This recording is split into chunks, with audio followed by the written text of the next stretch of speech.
Let us now proceed to Fireside chat on carbon credits, the India story.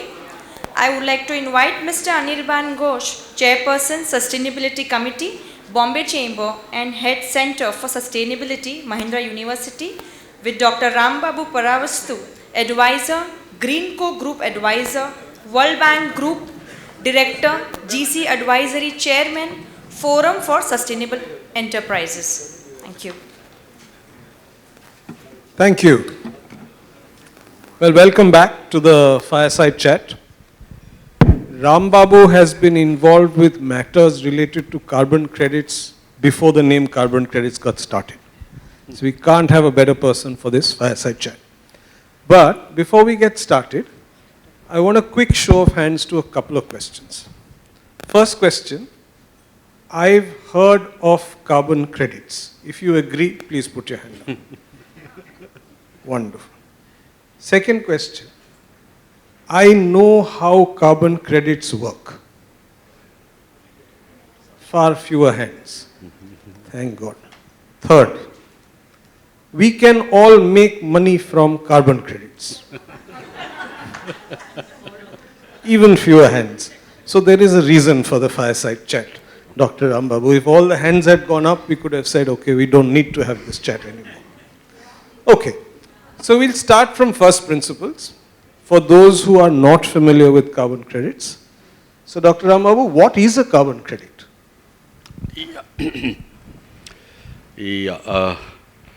Carbon credit is essentially one unit of carbon credit.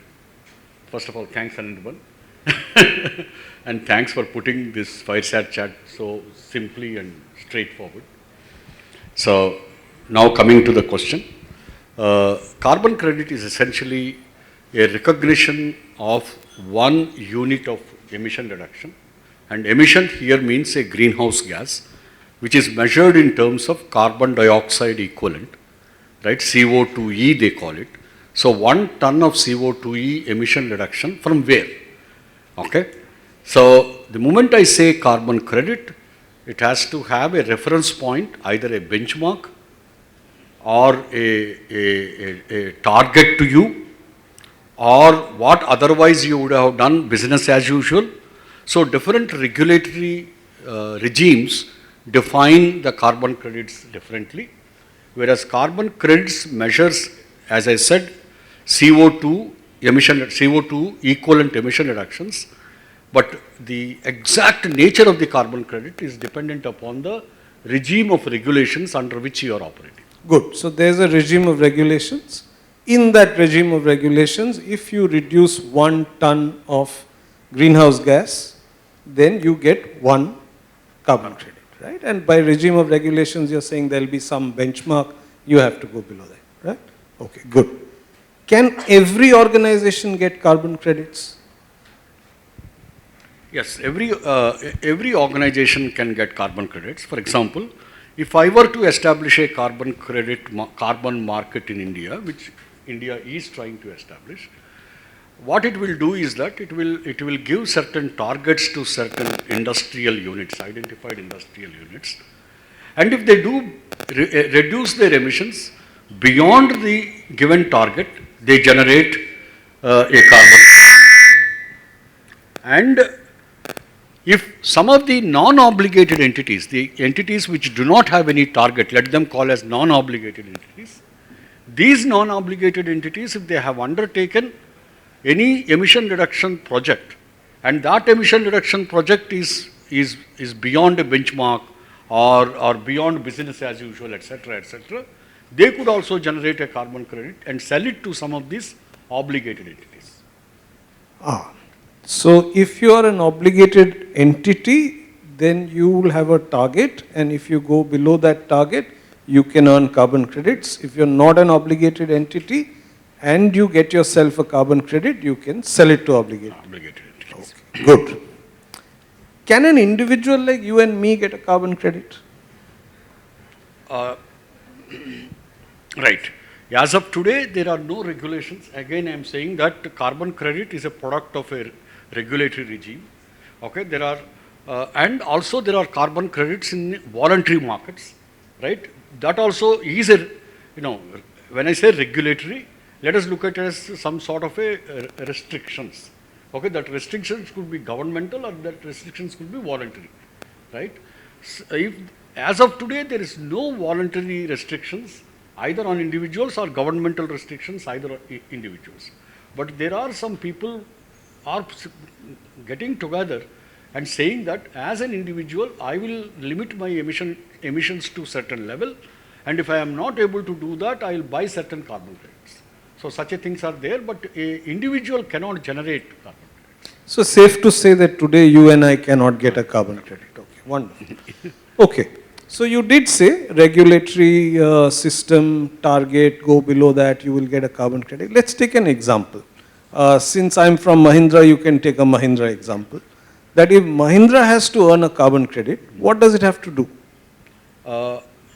As of today, Mahindra can undertake a project which is not business as usual, which is not financially viable, and in some of the voluntary regimes, okay, such emission reductions which are beyond business as usual are recognized, and hence it can sell those carbon credits in those voluntary markets. For example, in the previous panel, there was a reference to voluntary markets.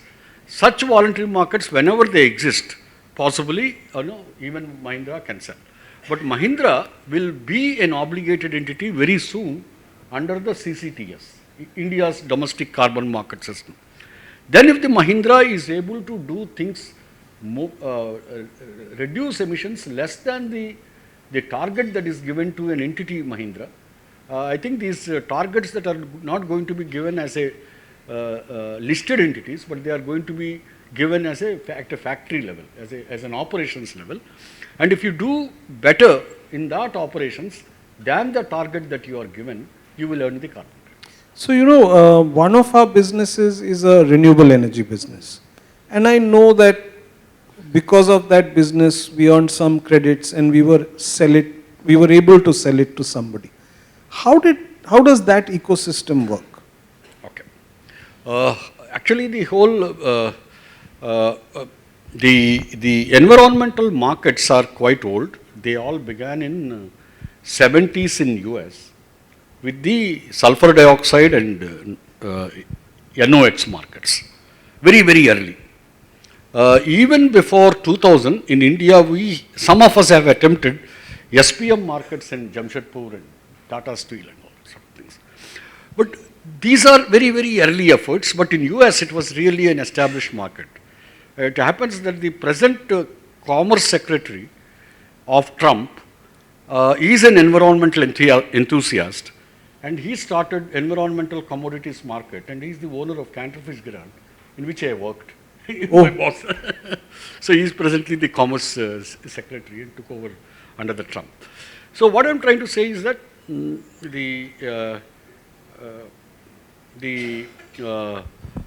again question. So the question, so we sold carbon credits from our renewable energy business. Renewable energy, what is How happening could we to do the that? Yeah.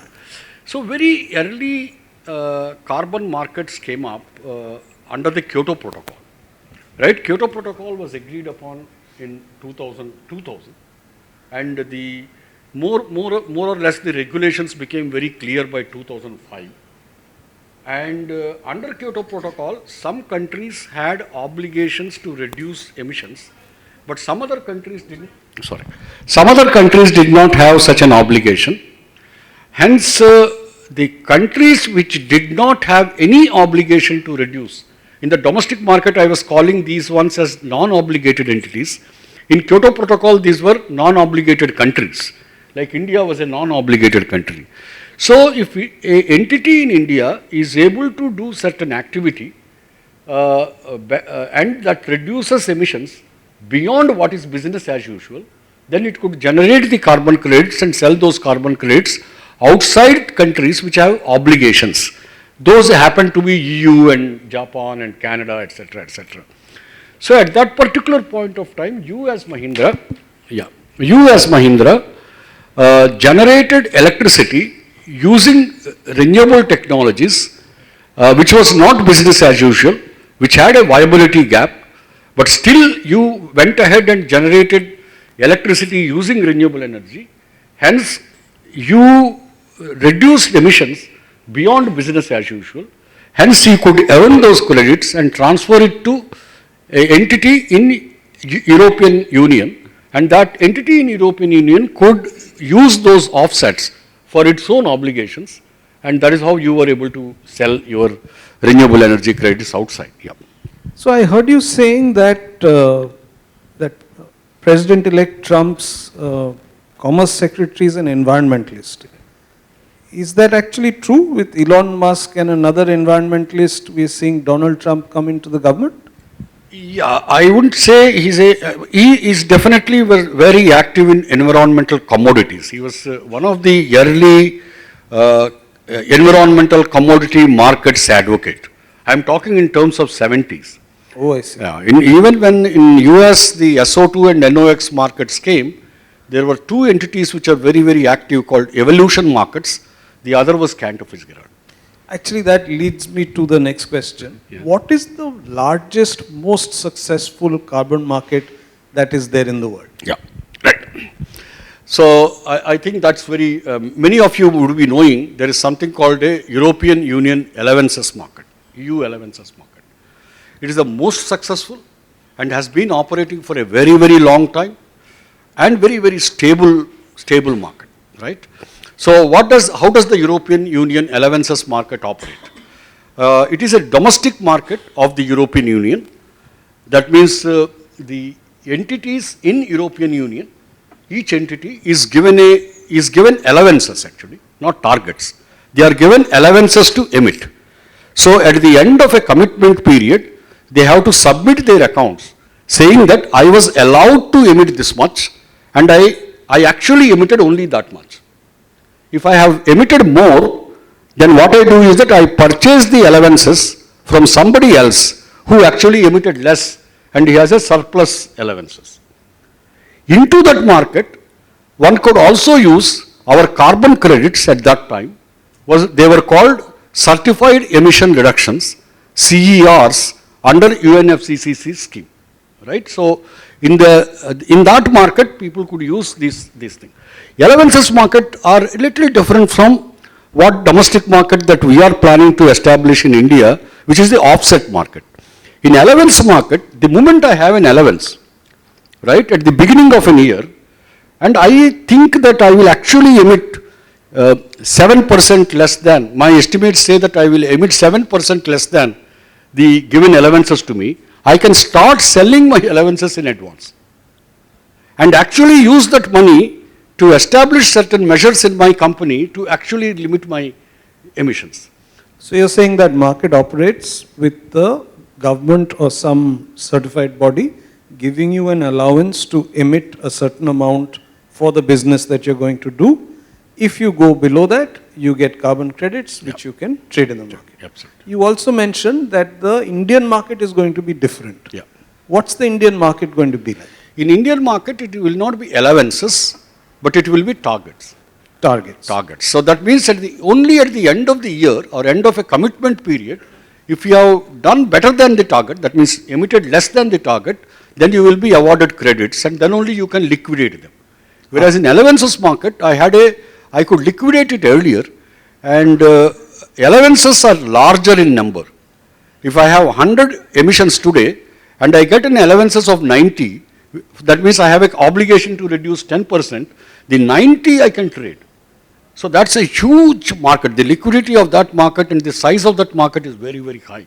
So it has actually in European Union, allowance markets are always, some feel is better than the offset markets, but the allowance markets have a ability to kickstart financing emission reduction activity much better than the offset markets. How much does a carbon credit cost today? Say in the ETS market, how much would a ton of carbon cost? Yeah. If I look at the whole world as multiple domestic markets, so the carbon credit cost will be the marginal cost of abatement in that particular geography. For example, in European Union, the marginal cost of abatement of carbon today is reflected in the EU allowance price. EU allowance price is already touching something like a 60, 70, 80 euro. So good number. And it is going to be higher and higher as they start moving towards the net zero targets that they have. In India, similarly, if I look at the marginal cost of abatement, it would be definitely less than $10, even much less than that. The differential existing between marginal, amongst the geographies in the marginal cost makes the market, international market work. The logic of international market is division of labor in trying to reduce emissions and meet the, limit the global warming. So would this mean that there is an arbitrage opportunity for European companies to buy their credits in India? Absolutely. And that is precisely what was the Kyoto Protocol. In Kyoto Protocol, all these countries which have taken the obligation to reduce emissions, they said, yes, we will do our own reduction, but we also want to take the arbitrage and actually invest some money into the developing countries and take the emission reductions at a lower price than what otherwise it would have costed to me. And in that process, they will also encourage the developing countries to adopt certain new technologies and set themselves on a path of emission reductions. So that was the international logic of Kyoto Protocol, where some had obligation, some did not have obligation. In 2015, when all the leaders met in Paris, of course, Obama was one of the important leaders at that particular point of time, and the logic there was, we went through a regime in which you didn't have obligation. We went through a regime of CDM using which I financed your training to do the emission reductions, and most of the renewable energy growth also occurred during that period in countries like India, and some similar things happened in China, Brazil, South Africa, etc., etc. Now it is time for everybody to take obligations. Of course, climate problem was caused by different countries at a different scales. So it's a differentiated responsibility. It is a common responsibility, but it is differentiated. Hence, okay, the kind of obligation India will take, kind of obligation US will take and Europe will take will be different. If India wants to go to net zero by 2070, European Union will go to net zero by 2050 or 2040. So that differentiated responsibilities will still be there under Paris Agreement, but all of you will have certain obligation to meet. So there is no country now which does not have an obligation. I see. But that thing hasn't started yet, right? Which is why we can't earn carbon credits today. No, it has started. It has started. Wonderful. So, we've committed to be net zero in 2040. Let's assume for a while we do all our decarbonization and we have, say, 100 tons of carbon which we are still emitting. And since we've said we want to be net zero, our only option is to go and buy some carbon credits from somewhere. In 2040, what is likely to be the cost of a carbon credit? Is there a ballpark number that we can look at? See, very early when in COP26 at Glasgow, that is the 3 years ago, all right, when the international mechanisms were more thrashed out and established, and these international mechanisms would mean that you have an obligation, India, but these obligations are called NDCs, and much of the panel has talked about these NDCs. Whatever we hear as 500 gigawatt, Panchamrut, etc., were part of those NDCs, right? So if the India does more than that NDCs, then India can actually export that emission reductions to outside countries, and those countries can use that, use those credits to meet their own NDCs. That is the essential concept, and it got operationalized in Azerbaijan, Baku now. With COP29, COP29 said, you don't need to come to the countries and parties for any further rules of operationalizing this international market. Now the UNFCCC Secretariat will have to deploy the international market.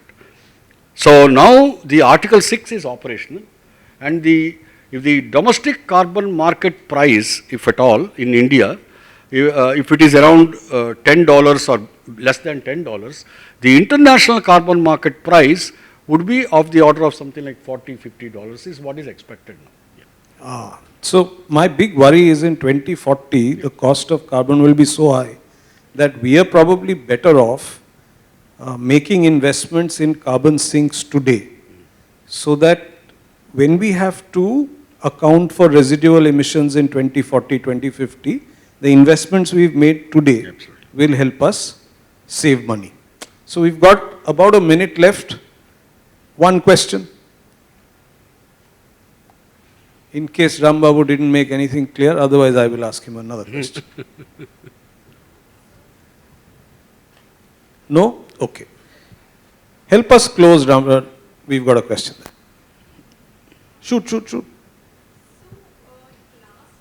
was something about individual green credits and tree plantation or something which can be monetarily when individual does in India on a particular land. So how does that match up here in this carbon credit? One second. So she's asking about individual green credits, and it's related to that question we were discussing earlier. Can you and I get green credits? Go ahead. Yeah. Earlier, Government of India has made one notification which is about the domestic carbon market. There was another notification, and globally what is happening is that when I do a carbon project, there are certain co-benefits that come by in the carbon projects. So the co-benefits are also assessed, and that is used as an add-on to the carbon value. It says it's a good carbon because it is not only reducing greenhouse gas emissions, but also it is contributing to biodiversity, etc., etc.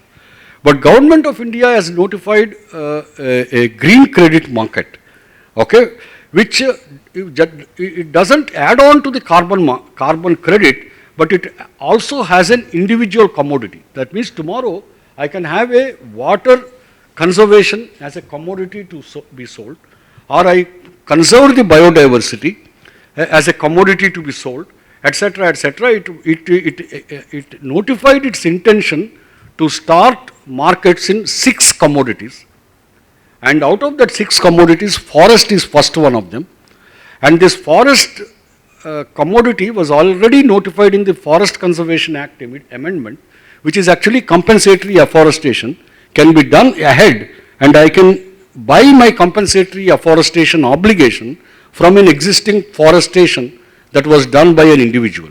So I can buy the credits to claim for compensatory afforestation, so that my project clearances can go faster. Thank you. Okay, so that's how individuals also can participate in the market. You would have guessed by now that the markets haven't yet started in India, that they are developing, that the best market is the European trading system. Gradually the prices will increase. Investments now in building carbon sinks will give far greater returns than waiting to buy offsets in 2040 or 2050. There's lots more we can talk about, but time is up and we've got a foundation day coming up, so we'll close here. Thank you very much. Thank you. Thanks a lot. Insightful discussions.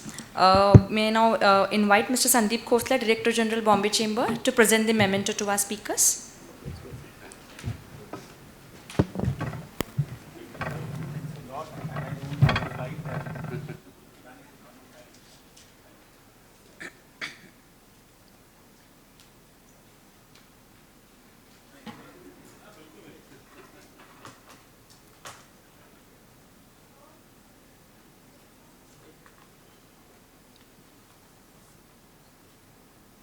Thank you. We now move on to the concluding panel discussion of the day, Navigating an Evolving BRSR Landscape. For this, I welcome our moderator for the session, Ms. Smitha Hari, President India, auctusESG. Our panel members, Mr. Anirban Ghosh, Chairperson, Sustainability Committee, Bombay Chamber, and Head Center for Sustainability, Mahindra University. We have Mr. S. Lakshminarayanan, Executive Director, Sustainable Development, Indian Oil Corporation. We have Mr. Santosh Kumar Singh, Chief Sustainability Officer, Larsen and Toubro. Thank you.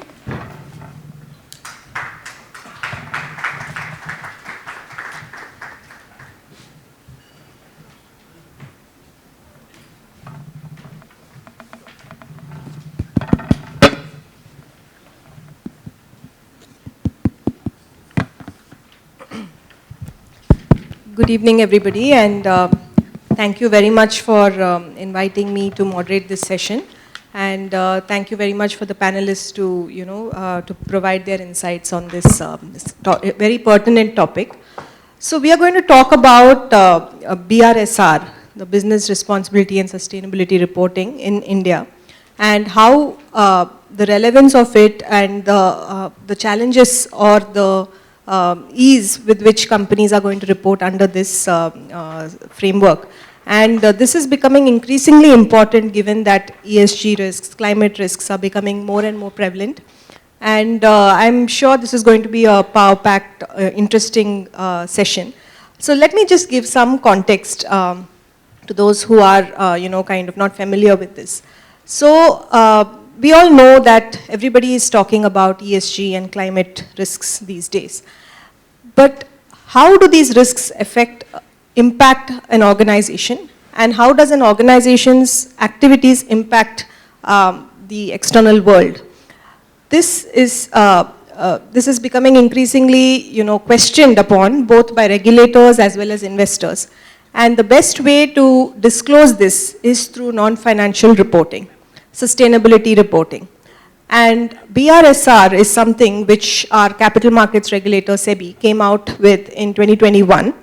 And it has been lauded, praised by many developing countries to be a very comprehensive and all-encompassing kind of a framework. So India had started its sustainability reporting journey quite early. So 2012 was when we came out with a business responsibility report requirement, which was then strengthened further in 2021 as the BRSR.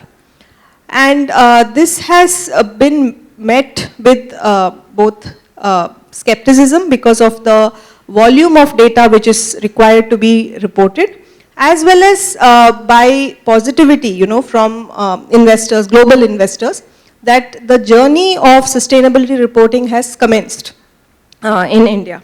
So there are sections around your general disclosures, process management disclosures, principle-wise disclosures within BRSR, which basically talks about different components of E, S, and G, so environment, social, governance aspects, which need to be disclosed. Now, all this is fine, but the fact of the matter is, while BRSR is being made mandatory for the top 1,000 listed companies, just maybe 1/3 or little less than 1/3 are actually coming out with sustainability reports, and typically the large caps. The rest of the lot, which are like mid caps or maybe some small caps as well, are still quite new to the whole ESG journey. So if as a company I am new to the whole ESG concept or to put in those practices, policies, then how can I report? So there is a lot of debate around what could be the challenges and how to ease these challenges. So data, for example, is a very important challenge. Capacities, internal capacities of organizations is another important challenge. And especially for the smaller organization who are either as a part of the value chain of the larger corporates, or if they are subject to BRSR themselves. So there are a lot of uncertainties, and to top it, SEBI came out with the BRSR core requirement last year, which means certain identified KPIs will have to undergo reasonable assurance or assessment, as it was under discussion this year. So lot of things which are happening in this whole sustainability reporting space in India. Now another angle is there to it, which means, which is how global frameworks and standards are evolving. So there is a lot of consolidation in the international markets on reporting. And IFRS S1 and S2, which has been brought out by the International Sustainability Standards Board last year, that is being made mandatory in many jurisdictions. And with over 60% of Nifty 500 actually, either exporting or having presence in other markets, soon there is a question if Indian frameworks have to be aligned to these global frameworks. The last point I want to make is how investors are looking at this whole space, right? So are investors looking at non-financial aspects, ESG aspects, And our sustainability reports, BRSR, is it being looked at from a capital flow standpoint? A project which auctusESG did recently revealed that investors are again increasingly looking at ESG aspects when they're making those investment decisions beyond just the financial considerations, and this is because either to reduce their risks or they are being asked by their investors from a compliance standpoint to report. So again, it's a very complicated subject, yet very important and becoming more and more important. So I hope to get some insights and answers from the panel today on these topics. So maybe we'll start off by giving opening thoughts on how do you see this whole sustainability reporting space evolving in India, and how will India's positioning change from a sustainability standpoint because of BRSR. So maybe I can start with you, sir. And very good afternoon to all of you, and thanks for the question and thanks for having me here. If we look at the reporting landscape, it has been changing not only in India but everywhere, even internationally. In India, we started with BRR, which again it was changed to responsible business conduct, that was voluntary guidelines, and then BRSR. What has essentially happened is from a checkbox exercise under BRSR or National Voluntary Guideline, now there are key matrices on which organizations have to disclose their performance. Even internationally, if you look at GRI, which used to be gold standard at one point of time, that also evolved from GRI 1, 2, 3, then standards. Then new, as the climate disclosure became more and more important, we have TCFD coming in and now TNFD coming in. So that's an evolution of the framework which has been happening.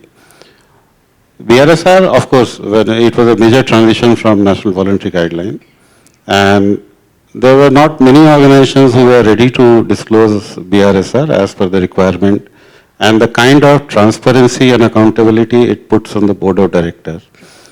And it has been going on. 1,000 companies anyway finally last year disclosed their BRSR, but I believe most of them depended on external consultants who just came on board, got the data for the 1 year, and then have filled up the Excel sheet and then it still continues to be a challenge. And now the next stage which BRSR has put is the core KPIs are to be assured, that a reasonable assurance, without giving any definition of what reasonable assurance is, whether the assurer has to look at the revenue part or the environmental impact part. It depends on, if you look at many reasonable assurance, they have taken their own view. Some say if they have covered 40% of revenue is verified by them, that's a reasonable assurance. Some have considered 50% of the emissions, that is a reasonable assurance. So it's still, there is a long way to go. And now the next thing which is coming up from this year is the supply chain, 75% on either side, supply side and the customer side. And including their BRSR disclosure into the organization's BRSR disclosure is going to be a huge challenge. Even if the word used is attributes which affect the BRSR of the company, but I don't know, I'll go with the panel how they look at getting this on time. Because once it's a part of statutory disclosure as an annual report, you have a very tight time frame. The financial year ends on 31st of March, and then your AGMs generally happen in July or August. All your statutory reports have to go 1 month before the AGM. So you have a window of 2.5 months, hardly 2 months, where you have to prepare those disclosures, and then the assurance agency has to come on board and assure your holiest data. So it was a challenge last year with only 150 organizations went for reasonable assurance. I believe from this year it is 250 and then going to increase. So I'll see how other panel members have the experience. With that, I'll take a pause. Good evening to all, and thank you for giving me this opportunity. At the outset, I would like to say that how the BRSR is going to shape up. See, if we look at BRSR as a question of reporting or a guideline, then ultimately maybe we may end up at filling some Excel sheets and submitting, as he was saying. In fact, if you have seen the past, all these green efforts were being driven from the heart of few individuals. Somebody occupying a position, he feels that water harvesting is a very important thing. He does it in his organization, and once he is out, it takes a back seat. Somebody else in some other organizations feels that a green energy, it was driven from the heart. Now the days have come when it cannot be left only to somebody, it cannot be driven only from the heart. Yes, it is not that people do not have the passion. Yes, many of the people have the passion, but ultimately when you are in a corporate world, whether you do have the time to implement it, that is the issue. So, BRSR is a thing of, again, it's a question of what is measured will get monitored, and what is monitored will get managed. That's as simple as that. The BRSR, the moment you put certain data on the table, yes, it becomes measured, and the moment you start measuring it, it gets managed automatically. And this will put responsibility on the top management, up to the board of directors, that yes, the moment these things, the figures are coming, naturally, even though today in the BRSR there is no targets per se. For example, a company says that my carbon emission, CO2 emission this year is 1 million ton and next year it becomes 1.05 million metric ton. There is nothing. It is only a declaration. The data has to be accurate, maybe on the reasonable assurance. But over a period, what will happen is, when it goes up to the board of directors will have a look at it and say that, okay, why we have gone bad. So this will come, and what is, in our experience, what is happening is, those small things which were being done earlier, which were being done out of passion, are getting institutionalized and getting measured. And this is what, if the BRSR's real aim is to get the data and use it for the improvement, then maybe the BRSR has to be very crisp than going for a very big this one. And certainly it will help the companies in improving their own, rather reducing their own carbon emissions. Classic example, I would say, from our organization. Now, we are trying to go in for more of open wells for rainwater harvesting. It's a very simple thing. Nothing very big about it, having an open well. There is nothing big about it. And it was being done in Indian Oil Corporation, I represent the marketing division. And I put it this way, you look at Indian Oil Corporation as a large organization. As far as the marketing division is concerned, I look at it as a sort of a amalgamation of mini MSMEs, because we have got about 400 odd units under marketing division, which are all very small units, spread across the country, or to the full length and breadth of the country. Now, what happens when we put this open well as a concept? It was there in some plants. Now, when we started institutionalizing it, then we have to see whether it is really advantageous. When we started putting these things on paper, it comes out very simple. When you put an open well, you save a lot of power. Normally, people look at open well only as a matter of water harvesting. It's not simple water harvesting. You put an open well instead of a bore well, normally you get the water from about 300, 400, 450 feet. And in an open well, you get it in 30 feet. Maybe you may get water only for 3 months in a year or 4 months in a year. But the power consumed for a 30 feet pump to a 300 feet pump, it is 1/10 of the power. The TDS of open well is a much lower one. It improves the pipeline, the corrosion or the bad effects of scaling, etc. is very low. So it's only an example. What I say is that if BRSR is really for taking the data and then helping it is certainly going to help the companies to reduce the emissions, and I think I will pass at this. Maybe we can take the further questions later. So, sir brought out a very important point on institutionalization, Mr. Ghosh. So, what are your thoughts on integrating it into business models? How many are companies really doing that? So let's take a step back and ask the question, what is this reporting all about? For a while, if you keep environmental, ESG, BRSR aside, and look at all the other financial reporting that we used to do and continue to do, all the reporting is supposed to give the investors and the public at large clarity that this business will make money in the short run and will continue to exist in the long run. That's all it's supposed to do. Now, thanks to climate change and all these other environmental conversations, there is a belief that this is adding to the riskiness of business and the riskiness of the organization. How do you get rid of it? You get rid of it by putting that information along with the financial information to see it together and get a sense whether the organization is dealing with the risks that climate change is throwing up or not. That's the primary purpose. To be able to do this, there's a whole bunch of frameworks that have happened over time. Santosh has talked to you about it, so I will not repeat. But you will notice that in all these frameworks, there are hundreds of questions. I remember when I was the Chief Sustainability Officer of the group and we used to respond to various frameworks, my team used to respond to upwards of 1,300 questions across frameworks. But if you ask the question, by giving information on all these 1,300 questions, can the reader of the report be sure that you have managed the risks of your business well? I doubt if somebody will put his hand up and say yes. They will say yes, they have given all the information, yes, they are doing things. That's the space we are in terms of sustainability reporting today. That we are just right now putting information out about things that we are doing. It is setting benchmarks and we are trying to improve on it day by day. You may have heard that there are all sorts of pushbacks, especially in America, by investors on this information. Why?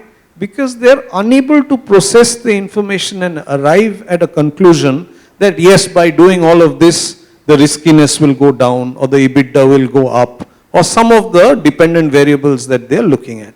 And why is that happening? That's primarily happening because we are writing so many variables together and all variables are not solving the same problem. So some variables are solving the problem for making the workspace better. Other variables are solving the problem of, say, reducing operational cost. And you mix the two up and come up with an index, it doesn't give you any indication at all. If I come back to your question, your first question of what will happen if the organizations do BRSR, in the current environment, Indian organizations will be seen as responsible companies trying to do the right thing. But we need a lot of work in improving the frameworks so that it serves the purpose for which the frameworks are made. There is no doubt that in the current form, comparability has increased a little bit. And that takes away from what he was saying, that people were doing things out of the goodness of their heart. Someone was working on water, someone was working on energy, someone reporting in kilos, someone reporting in tons, and you couldn't compare anything. So that bit has got addressed to a great extent by BRSR. But if we want this thing to be live, effective, useful, and giving a good sense that yes, this organization is actually managing risk, yes, this organization is actually leveraging the opportunities, some of which were discussed in the previous panel, then we will have to continue to work on these frameworks to simplify and modify so that it approaches and reaches this destination. Very interesting points. I'll probably come back to you to dig deeper into them. But I want to go over to you, Santosh, on L&T as an organization has been doing sustainability reporting even before BRSR, right? And you report under integrated reporting, GRI, and all the large frameworks globally. So how has this whole BRSR mandate aided in your sustainability journey? And can you share some best practices, challenges which were overcome in this process? Yeah, L&T started sustainability reporting right in 2007-8 when the first report came out. It was GRI G3, then moved to GRI G4.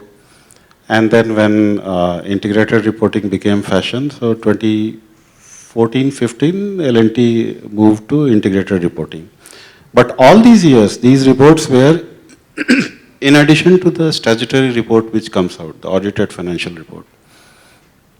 And it was again good to do. There were no regulatory obligation. It was purely a voluntary exercise.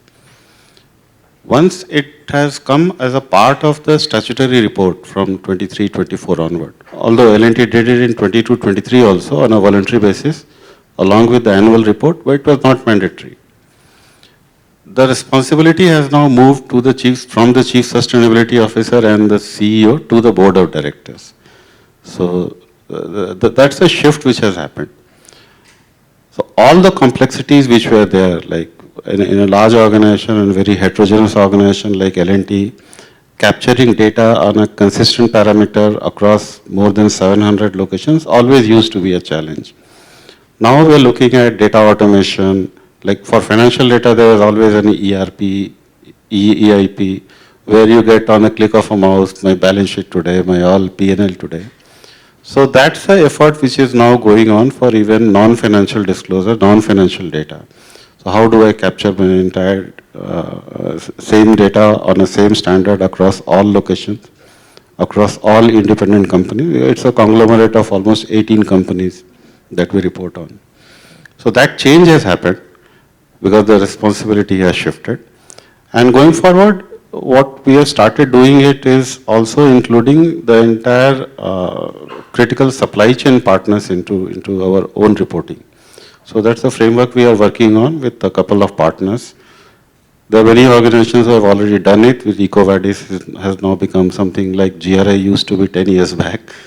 But yes, so that's the next step, that within our gate we have been able to address it. Now the challenge is going beyond our gate to the entire supply chain. That's where we are working on.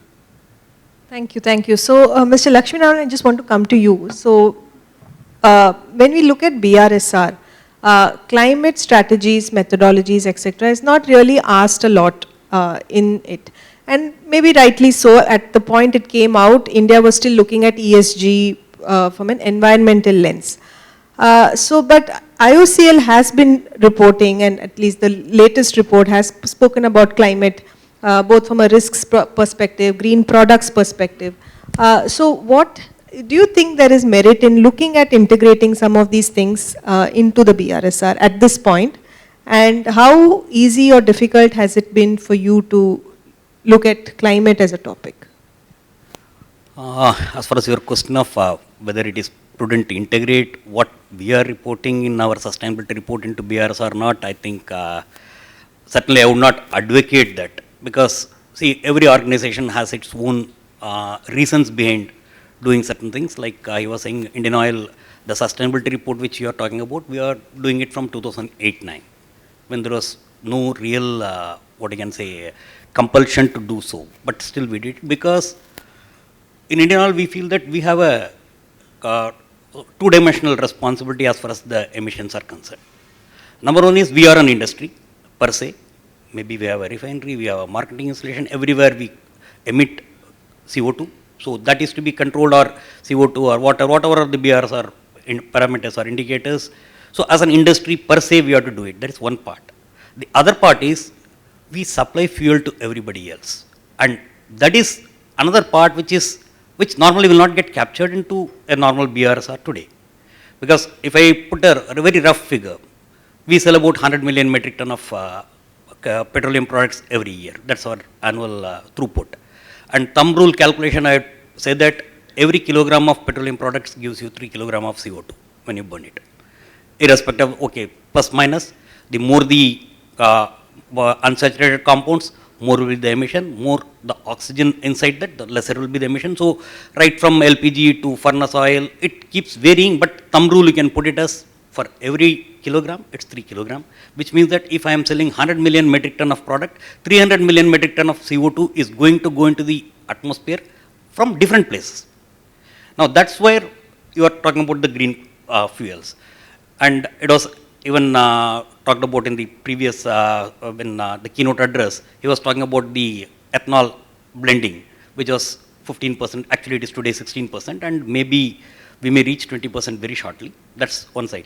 Now, don't look at it only from the point of view of ethanol blending, or why we are talking of the green fuel is, the moment of the 100 million metric ton, about 20-25 million metric ton is petrol. And on petrol, if I am putting 15% of ethanol per se, it emits CO2, because after all, what is there? Ethanol is again C2H5OH, that's all. It has carbon, it will get carbon dioxide, but it has come from a biosource which has absorbed this CO2 earlier, that's why the emission from a biofuel is taken as 0. Now, the moment I say that it is 15% ethanol, which means that out of my 25 million metric ton of petrol, 15% may come to around, I can say, around 3.5 million or 3.75 million metric ton of this one, which means that close to 10 million metric ton of CO2 is reduced. It is apart from the foreign exchange and helping the farmer, etc., etc. That's a different thing. So, on the emission alone, it is 10 million. Now, where do I highlight it? That's the only thing. Or, classic example of some of our initiatives. In our Mathura refinery, the refining per se literally guzzles water. It requires a lot of water. In Mathura, the entire service water is fed by the sewage water of Mathura city. The entire refinery consumption is by sewage. Now, where do I project it? So, we are projecting it because this we have been doing it not after BRSR, from prior to BRSR, so that we will continue to do that. Only thing is what we are trying to do is whatever is there required in BRSR also will get captured here, and BRSR is a mandatory thing which we will, because it is a statutory thing which we will do it, whereas why we are talking of this our sustainability report in the present form is that there are so many things which happen in the company which has to be highlighted, and it is not a question of highlighting for ourselves. The moment I say that yes, we are having a product of a better energy, like extra green diesel, it gives you 5% efficiency, means a person, if any industry buys it, it is not a question of the cost of that 5%, it is a question of the emission reduction by 5%. So, it will go to the people who purchase it, so they should know that yes, these are the things which are happening. So, there are a lot of things happening in green hydrogen, so other things are happening. So, that's why we are doing it the way we are doing it. But of course, certainly, I don't think I will advocate saying that every company should be asked to do it. I mean, our collective effort should be to make things simpler than making it complicated just because somebody is doing, because we do it with a very specific purpose. Thanks. Thank you. So, Anirban, I just wanted to touch upon a point where both Santosh and Lakshminarayanan sir had told about supply chain and largely small companies, right? So, how do you think, so obviously it's a challenge for large companies to get this information from the smaller entities, but some of these smaller entities themselves have to report under BRSR. So what could be can there be some policy measures to ease the process? How can this process be made a little simpler? In fact, the answer lies in your question. Make it simpler. The next question is how. And we'll be able to make things simple if we are clear about what is the problem we are trying to solve through all this reporting. So again, take 2 steps back now. Why is this sustainability thing such a big thing today? If we had not put as much greenhouse gas into the atmosphere as we have, and if we did not continue to emit greenhouse gases at about 60 gigatons a year, we would not be having this conversation. There would be no sustainability conversation at all. So this one thing is actually the biggest thing. So the way to simplify reporting is, if you want to get started, start by reporting your emissions. If you find it very difficult to report the 1000 other things, no problem, first do emissions. Let's tackle this problem. If we narrow it down like this to a core focus area, it will be very easy to get even the smaller companies, MSMEs, to get going. Because it's not frightfully difficult to figure out what your emissions are. You just have to see which fuels you're burning, there are conversion factors, how much of the fuel you're burning. All of that is in the ERP system. You've got to see how much electricity you're buying. That everybody knows, you have your bills and there are conversion factors. So scope 1, scope 2, very easily taken care of. For many businesses, scope 3 is actually small. And for other businesses, scope 3 is very large. Right? But we mustn't mix the two. Because when we keep talking about supply chain, it almost seems that supply chain is this hydra-headed monster for everybody. It's not. You look at the automobile business, 5% are emissions that come from upstream. Right? 85% happens downstream. So do I have to worry about supply chain emissions as much as the steel company or a cement company has to worry about? No. However, every bit of carbon in the atmosphere is causing trouble for us. So yes, of course, we should make an effort. And it is an effort at actually more about reporting, right? And which, as I mentioned, is not frightfully difficult for even small organizations to do. So the short answer to your question is simplify. And how to simplify? By having focus on the core problems that we are trying to solve. We'll make a lot of progress that way, and a lot of the angst that is there about the hundreds and thousands of pieces of data that we have to provide will just magically disappear. Interesting. So I see that we have a little less than 15 minutes left. So maybe we can just do quickly one last round of questions. And I would like to touch upon a couple of things. One is to look at this whole sustainability reporting, BRSR reporting from a capital flow standpoint. And sir, both Santosh sir and Lakshminarayanan sir, you have capital flows from external investors. So do they talk about these aspects, how important it is from a BRSR standpoint to attract capital? And the other angle I would like to talk, and maybe Anirban, so you can talk about it, is from a alignment with global standards perspective. Do you think, while we all understand that it has to be simplified, it also has to be relevant, I would say, maybe from an international investor to a certain extent standpoint. So is there merit to look at, if not align 100%, which is not possible, but at least to some extent align these standards? So maybe we can start with you, sir, from a capital perspective. Yeah, in my experience, the institutional investors have started looking at it. And started looking at it very seriously. The way they look at it is from the risk perspective, that whether this company will, as Anirban was talking about, what kind of EBITDA it will get, what kind of sustainability practices it has, how long this company will survive. And in most of the cases, you see in the developing countries, the organizations fail because of the non-environment or non-financial performance. Like infrastructure projects, they get into trouble with land acquisition, ROW kind of thing, where projects are delayed, there are cost overrun, and the projects never make the kind of EBITDA they had promised. So the investors, they have started looking at from the risk perspective. Second thing what they are doing is, from these disclosures, they try to benchmark their risk or benchmark different organizations for investing and kind of risk premium that they allot to an individual company or against the company. And wherever there is a very transparent disclosure and there is an accountability, I have felt there is a kind of trust which is building up with these FIIs. And this is something which all organizations, all corporations are trying for, to have the trust of the at least institutional investors. I feel slowly it will come into the equity investors also, which I do not feel the pressure is from the equity investor, but from institutional investors, yes, the pressure is there. How are banks looking at it? So maybe if you can look at it from a lender perspective, have they started asking these things? Because RBI has now come out with this requirement. Till last year, Indian banks were okay with the financial reporting and the financial risk and the returns that you promise.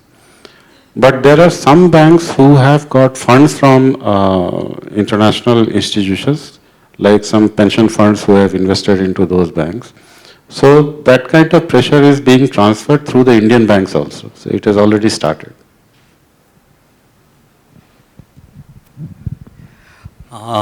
Coming to investments, maybe I may not be the right person to talk about the investments because that's dealt from our corporate office. But my personal take is certainly this is going to play an important role in the investment in the days to come in two ways.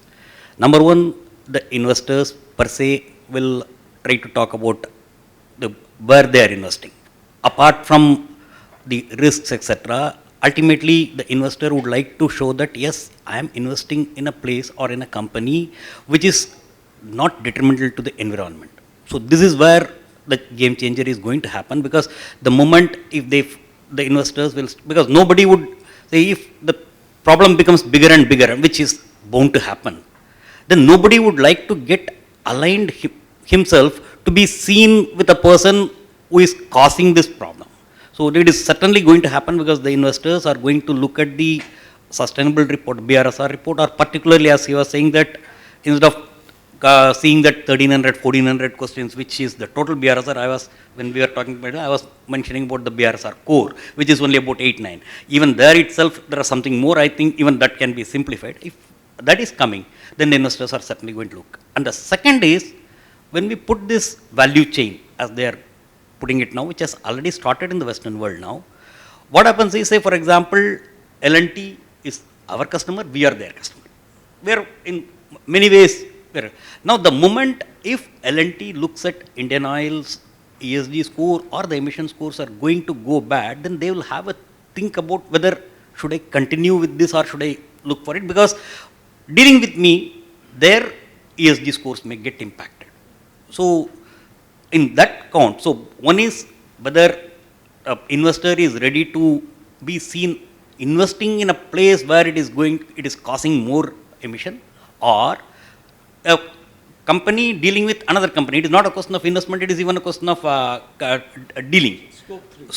So there also it will become an issue, and certainly it is going to have if I am not very sure whether it has started now, but rest assured we can be sure that sooner or later it is going to start. Same question? You can talk probably about global standards and versus alignment. You know, GRI was the mother of all frameworks. It continues to be the mother of all frameworks. All these new frameworks take from GRI, take from whatever used to exist before, and you get a new variant of a wine in a new bottle. Very rarely do you get something which is new. So it's not as if we've gone away from GRI. I've been a part of GRI, various councils in GRI. We've had our angst worrying, is our existence going to be at stake? But what we found is everyone went and picked up all the research and homework that was done in GRI and took bits of it and took something from somewhere else and so on. So, long story short, we are in the same space that we were before, getting different variants of wine in different wine bottles. Is alignment important? Yes, it is important. It is important. Why? Because if somebody is giving you money for your business and believes certain things need to be done for that business to be considered as investment worthy, then you had better align. It is like my cricket bat, I will not let you play if you don't let me play. Very simple. Okay.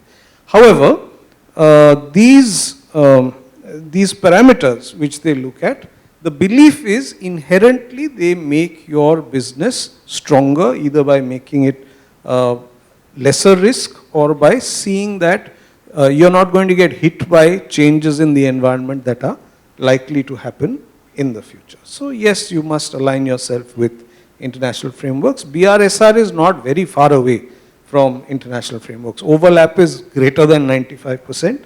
There is an effort to try and Indianize the framework and bring in issues which are important for India. There aren't too many parameters where it's been successful or it's been able to do that. One or two things I can tell you, for example, international frameworks ask, how many women do you have on your board? In India, the question, how many women have you employed, is probably a bigger question than how many women you have on your board. Does that mean we should not look at how many women you have on your board? India is such a large country that both questions are actually important. Right. So if we want to Indianize BRSR, it is not by leaving out something that they are doing, but by incorporating something which is relevant for India. So it is, and that's actually the effort of SEBI. They are trying to look at ways in which we can look at this. We have this perennial problem of absolute emissions and per capita emissions.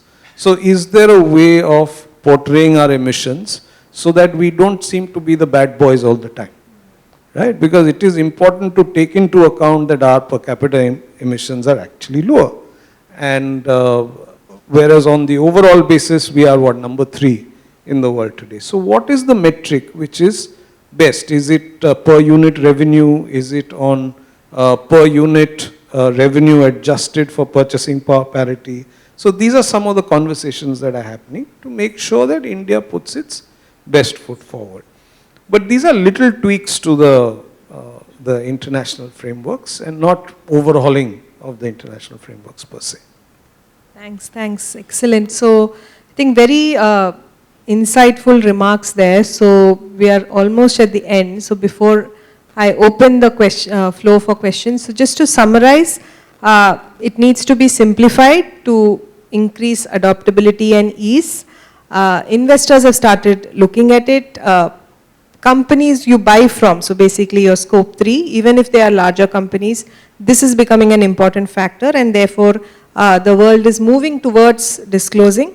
International alignment is desired, but obviously it should be from a more relevant standpoint, relevant to our country and our framework. Having said that, it is not far away when people will start looking at it more and more keenly than what they are today. So maybe we have about less than 5 minutes, so if there are any questions. Can I ask one question? A lot of questions. I'm Vasant Gujarati, work as an independent director for a few listed companies. My question is that in India, for BRSR reporting, a lot of people are facing challenges in the various areas. It may be because of stringent regulations or maybe some complexities in the process. As a company, what could be the challenges you face in these areas apart from the business complexities, what you have it in different businesses for reporting purposes? Is it because of stringent regulations, because it is amendment in laws, or because of your own business? You have so many businesses different. So how you tackle these issues? Data collection, data aggregation, and getting supply chain to give you the data that you require, essentially, mostly because they don't often have the data themselves. To me, those are the big 3. I'll let Santosh add on. Yeah. Data collection again, especially like a very heterogeneous conglomerate like L&T. Second is also the resource allocation. That's a big challenge because the way L&T has operated is never tried to create another sustainability vertical across the organization, but to embed the initiatives with the businesses. So now in that scenario, it's a resource allocation is a bit of a challenge. It will struggle a lot. Thirdly, with different businesses have very different kind of KPIs that were being monitored. With BRSR, now you have to do everything for all the businesses. So finding a unique consistency in complexity, that has been a huge challenge. From Indian Oil side, I think more or less he told the same thing. The issue is data collection, particularly when I talk of marketing division, I was saying that it is collecting data from 400 or 500 odd MSMEs. I would put it because they're all small units only. That's the biggest challenge. And of course, we are more or less running parallel, even though I am executive director sustainable development, we don't have a separate vertical. It's all owned by the business only. So that's the way we work. And once it goes to the business, then the data comes faster and cleaner. If it is only a separate vertical, then there will be challenges within the corporate. Once it is owned by the business, the data comes faster. Now, when it comes to a supply chain, it's going to be a challenge. Maybe, if at all, if they can think of the supply chain should be put it as Y-1. Because we were discussing the other day, when we put the supply chain data has to be incorporated, now we will end up in chicken first, egg first.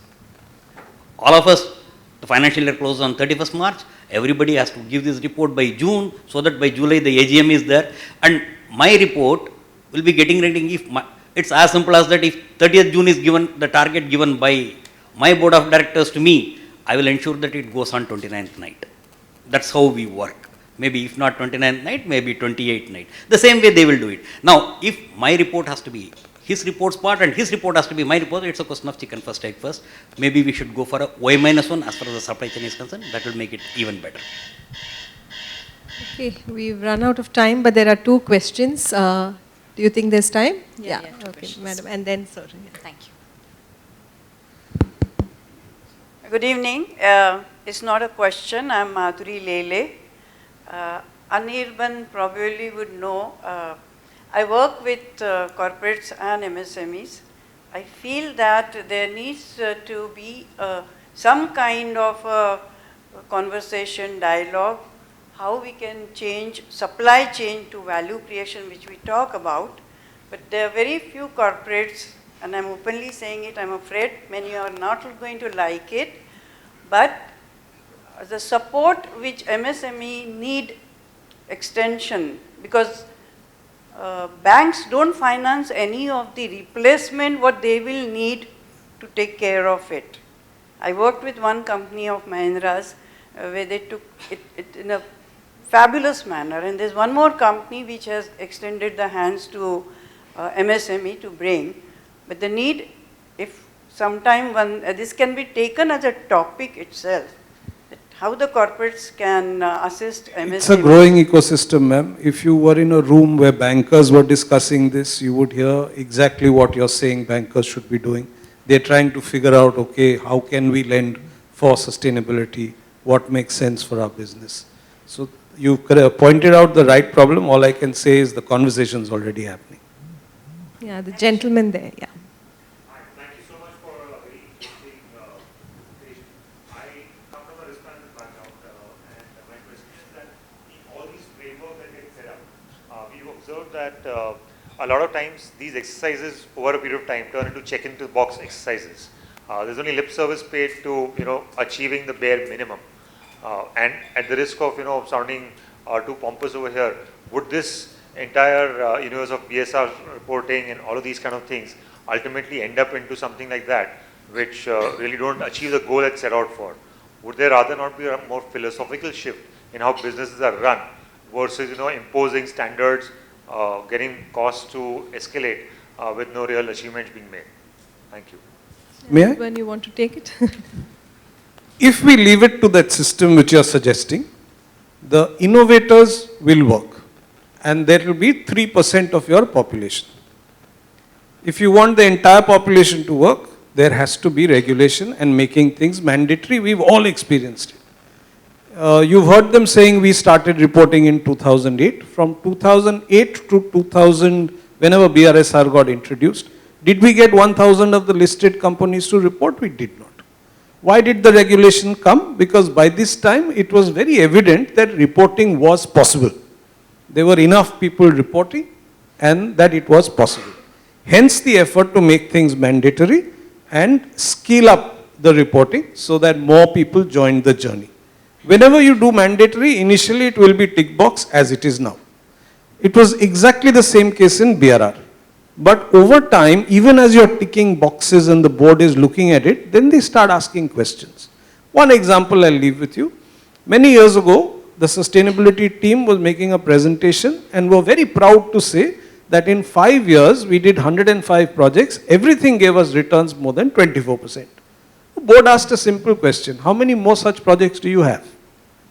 Obviously, we didn't know the answer then, but then that's what led to scaling up from 105 projects in 5 years to 2,000 projects in 5 years. So that's what the BRSR can also do in various companies, and that's why the board member has been asked to sign. Excellent. So, Last question. yeah, last one. Yeah. Yes. Last. Hi, my name is Bhumija Saxena. I am a partner at Integrity Matters. We provide a third-party ethics helpline. Do you have a grievance redressal mechanism is one of the first questions in the BRSR. And like the panel has discussed over and over again, anything that comes from the heart has more chances of success. So my question to you is, how can we sell a grievance redressal mechanism better so that companies who have not bought into the concept even till today start doing so now? I'm sorry, it's a toughie. maybe it's a sort of out of syllabus question for this particular topic, but but still maybe with my background of handling only domestic LPG for a long time, we have been dealing with the grievance only. And see, as long as you look at the grievance as a grievance and then try to address it, you are not going to go anywhere. Now, the moment you look at the grievance as a tool for you to improve, then things will come up. This is the only way you can sell grievance redressal mechanism. Like classic example I'll tell, when in the earlier days, like domestic LPG is one thing which is only complaints. I would put it this way, it is more of complaints than nothing else. We deliver about 30 lakh cylinders in a day across the country. And there will be misses somewhere or some, and now things are better, and I am talking of maybe 10, 15 years back, the supply used to be a problem, bottling, everything used to be a problem. Now the grievances used to be there, but those days it was all manual grievance. So numbers, nobody knows. Everybody can cook up some number and give it. When we shifted it to the electronic platform, initially the numbers shot up and people are astonished. In the sense that we used to get close to somewhere around 3.5 lakh grievances every month. So people are thinking that what is happening? But actually what happened was, this gave the focus went on the supplies, and as I put it, as far as the LPG is concerned, I would say that we used to term it something like the backlog. That is, you book for a cylinder today, if you are going to get it after 5 days, the backlog is 5 days. That's how it is. And we used to have a backlog of 7 days, 10 days, which was a norm about 10, 15 years back. Today we are talking of 10 hours or 15 hours. That's only because the grievance system went into the online mode. So this is the only way you can sell grievance redressal system as a product. That's my take on that. Thank you. Thank you, sir. I would like to thank our speakers for the insightful discussion. Now I would like to invite Mr. Sandeep Khosla to present the mementos to our speakers.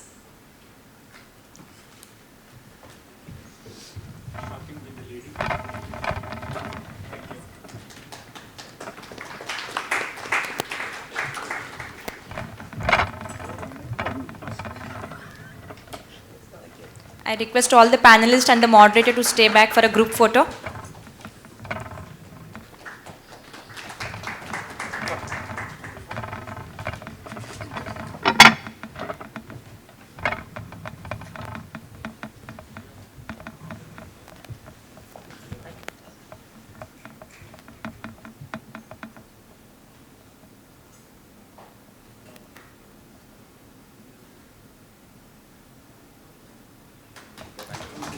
As we come to the end of today's session, I request Mr. Sandeep Khosla to deliver the vote of thanks.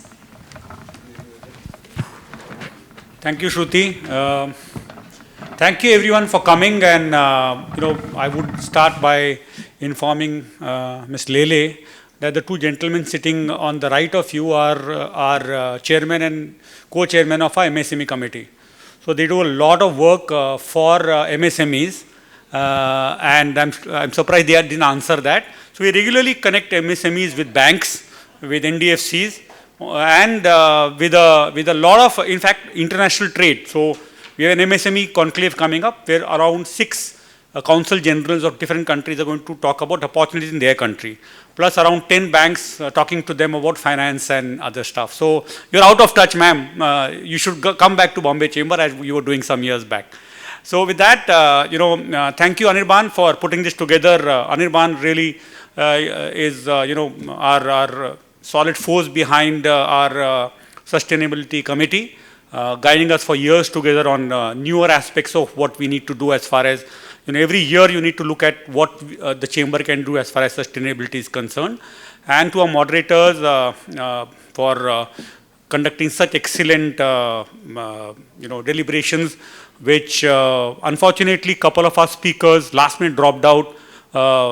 We were supposed to have Pramod Rao, the executive director of SEBI, and yesterday morning he had to suddenly fly out, and he sent his apologies. Also Hemant Gupta, both of them couldn't be here, and Anirban graciously accepted to not only do a moderating in one session but also sit as a panelist on the other, and I think he did a fairly good job of that. So thank you. And thank you to all our other panelists. Thank you to Hindustan Unilever, our partners for this particular venture. And our president who's gone because she has to get ready and come back to receive her boss, that is Mr. Kumar Mangalam Birla, who is a keynote speaker for tonight's Foundation Day as we get into our 189th year. So thank you all for being here and you've been a lovely audience. I mean, there were enough questions we couldn't answer, but our website is there, our mail IDs are there. Please write to us and we will circulate it among our experts so that they can get back to you with anything which is needed. So thank you all once again. Have a lovely evening and a good weekend and a year which is coming to an end with good weather. A lot of people tell me that the weather in Mumbai is currently better than even Delhi. In fact, I was in Pune yesterday with Rajan for another conclave and it was warmer in Pune than in Bombay. So please enjoy the weather while it lasts. And sustainability doesn't know what will keep on doing. As we saw in Lieutenant General Chadda's presentation, it is snowing somewhere, it is not snowing where it was regularly snowing. So hopefully snow will come one day to Mumbai as well. So good evening and thank you. And thank you Shruti for having a lovely coordinating so effortlessly with everyone here. Thank you.